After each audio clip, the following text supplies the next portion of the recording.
तो hello friends, स्वागत है आपका मेरे चैनल ग्रोफिन में। और आज हम बात करेंगे सेकेंडरी मार्केट के बारे में, जो कि हमने कल भी किया था। लेकिन आज हम सेकेंडरी मार्केट के प्रोडक्ट्स के बारे में डीपली डिस्कस करेंगे। तो फ्रेंड्स आइए स्टार्ट करते हैं। तो फ्रेंड्स सेकेंडरी मार्केट के दो प्रोडक्ट्स होते हैं, एक होता है शेयर्स और एक होता है बॉन्ड्स।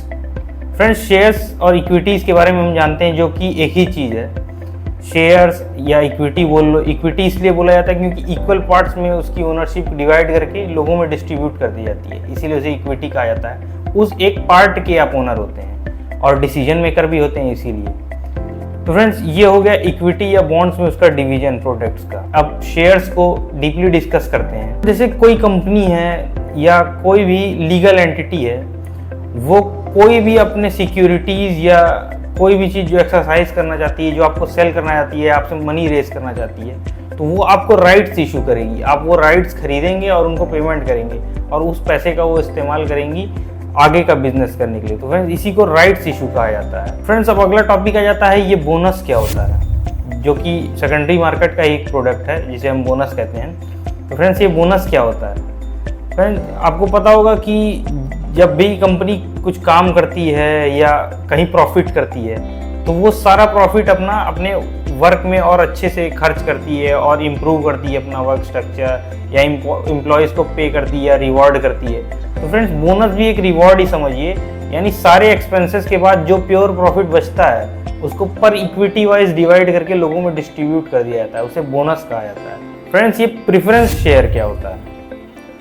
फ्रेंड्स आपको पता होगा कि जब भी कंपनी को कोई स्पेसिफिक ग्रुप अप्रोच करता है या सिंगल पर्सन अप्रोच करता है, तो कंपनी क्या करती है, वो उनके नाम पे कुछ स्पेसिफिक शेयर्स या सिक्योरिटीज इशू कर देती है, उसी को प्रेफरेंस शेयर कहा जाता है। अब फ्रेंड्स इसके भी दो टाइप हैं, एक है इसमें से क्यूमुलेटिव प्रेफरेंस शेयर्स।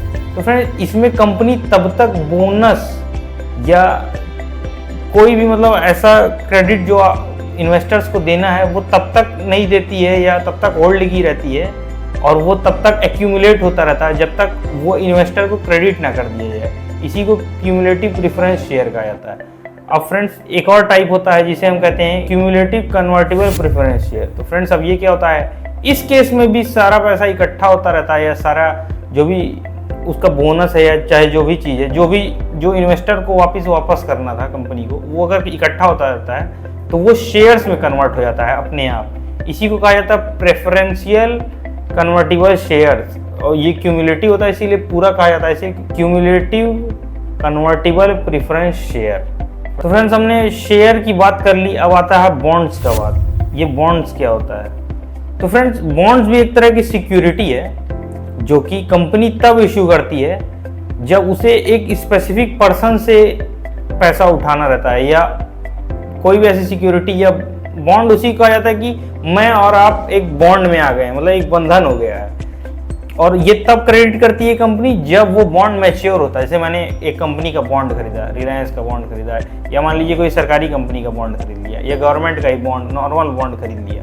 अब फ्रेंड्स क्या होता है, गवर्नमेंट मुझसे पैसा ले ली और वो बॉन्ड मुझे इशू कर दिया, लेकिन अब जब वो बॉन्ड मैच्योर होगा, उस मैच्योरिटी के डेट पे उसकी जितनी वैल्यू रहेगी, वो गवर्नमेंट या वो पर्टिकुलर बॉडी मुझे वो पैसा वापस करेगी, उसी को कहा जाता है बॉन्ड्स। तो फ्रेंड्स बॉन्ड्स भी कई तरह के होते हैं, जिसमें एक होता है कन्वर्टिबल बॉन्ड, एक होता है कूपन बॉन्ड, एक होता है ट्रेजरी बिल्स। फ्रेंड्स अब अगले टॉपिक पे आ जाते हैं, जो कि है इक्विटी इन्वेस्टमेंट क्या होता है या ये ज़रूरी क्यों होता है। तो फ्रेंड्स इक्विटी इन्वेस्टमेंट कुछ सबसे प्राइम इन्वेस्टमेंट मेथड्स में से एक है।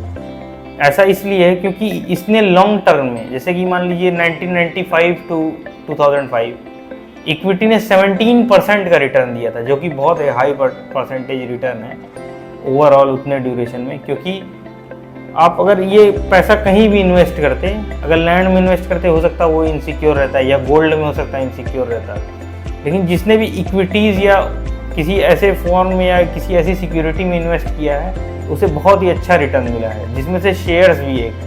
तो फ्रेंड्स अगर उतना पीछे क्या जा रहे हैं, अभी का देख लीजिए, निफ्टी उतना ही बढ़ता है जितना उसके टॉप 50 शेयर्स बढ़ते हैं, ठीक। तो इस साल आप बस इस बात से अंदाज़ा लगा लीजिए कि 21,000 थी जनवरी में निफ्टी, पर अब निफ्टी कितनी है?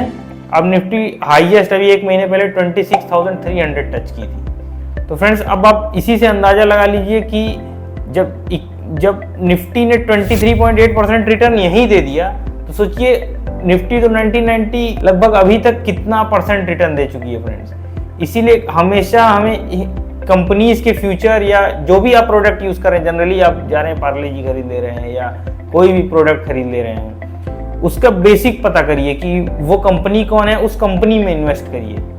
और जिसके प्रोडक्ट सबसे ज़्यादा रिलायबल, आप जैसे किसी दुकान पे गए तो आपने सेलेक्ट किया कि मैं तो ये खरीदूंगा, आपने ये खरीदा क्यों? क्योंकि वो कंपनी बहुत अच्छी है। अब उस कंपनी के फंडामेंटल्स पे रिसर्च करिए, उसमें इन्वेस्ट करिए, या सेक्टर स्पेसिफिक भी आप डिस्ट्रीब्यूशन कर सकते हैं अपने पोर्टफोलियो का, जिसके बारे में हम आगे बहुत बात करेंगे।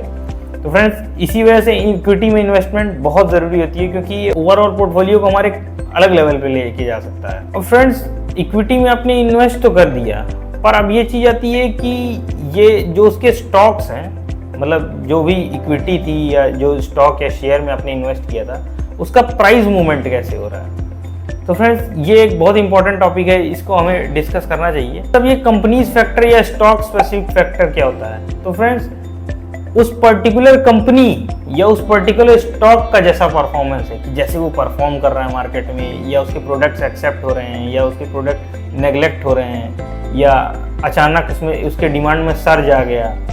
तो फ्रेंड्स ये सब चीज़ें जो होती हैं, ये उसका स्टॉक स्पेसिफिक फैक्टर होता है, जिसकी वजह से वो शेयर अब उछाल पे है, या वो शेयर बढ़ रहा है, या उस शेयर में प्राइस में हमें एक अच्छा मूवमेंट दिख रहा है। फ्रेंड्स ये हो गया स्टॉक स्पेसिफिक फैक्टर। अब हम आते हैं मार्केट स्पेसिफिक फैक्टर पे। फ्रेंड्स ये मार्केट स्पेसिफिक फैक्टर क्या होता है? जो भी मार्केट में मूवमेंट होती है, जैसे मान लीजिए कोई बड़ी न्यूज़ आ गई, अब उसमें भी कई डिविजन्स है। एक होता है फेवरेबल इंस्टेंसेस। फेवरेबल इंस्टेंसेस क्या होते हैं? मान लीजिए कोई फ्रेंडली बजट आ गया, या हंग पार्लियामेंट नहीं है, या मान लीजिए स्टेबल गवर्नमेंट है, या मार्केट में पॉजिटिव सेंटीमेंट है। मतलब बस ये है कि ओवरऑल मार्केट में कैसा प्रभाव चल रहा है उस समय, उसके हिसाब से भी स्टॉक्स बहुत ज़्यादा मूवमेंट करते हैं। उसे मार्केट स्पेसिफिक फैक्टर कहा जाता है। अब फ्रेंड्स अगली चीज़ पे आते हैं कि ये अनफेवरेबल क्या होता है। फ्रेंड्स जैसे फेवरेबल फैक्टर्स होते हैं, वैसे अनफेवरेबल फैक्टर्स भी होते हैं। जैसे वॉर हो गया। फ्रेंड्स इंडियन इकोनॉमी का कोई लेना देना नहीं था कि रशिया ने यूक्रेन पे क्यों हमला किया, लेकिन बस इसीलिए स्टॉक मार्केट में मूवमेंट हुआ क्योंकि रशिया ने अचानक यूक्रेन पे इन्वेजन तो फोरकास्टेड था ही कि ये हो सकता है, कभी भी कर सकते हैं पुतिन, लेकिन वो जैसे हुआ इंडियन स्टॉक मार्केट में एक बहुत बड़ा फ्लक्चुएशन देखने के लिए मिला था।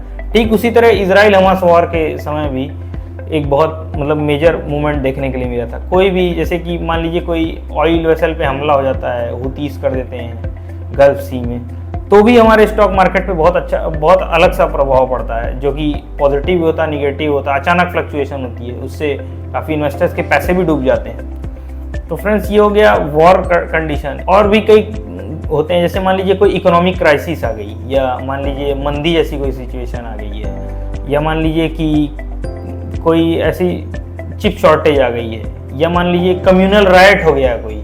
इस तरह के कई फैक्टर्स होते हैं जिनकी वजह से भी हमारे स्टॉक स्पेसिफिक मूवमेंट जो होते हैं मार्केट से रिलेटेड, वो इन सब फेवरेबल और अनफेवरेबल इंस्टेंसेस की वजह से बहुत ज़्यादा अफेक्टेड होते हैं। फ्रेंड्स आज के लिए इतना ही, और मेरे चैनल को फॉलो करते रहिएगा और सब्सक्राइब करिएगा, लाइक भी करिएगा।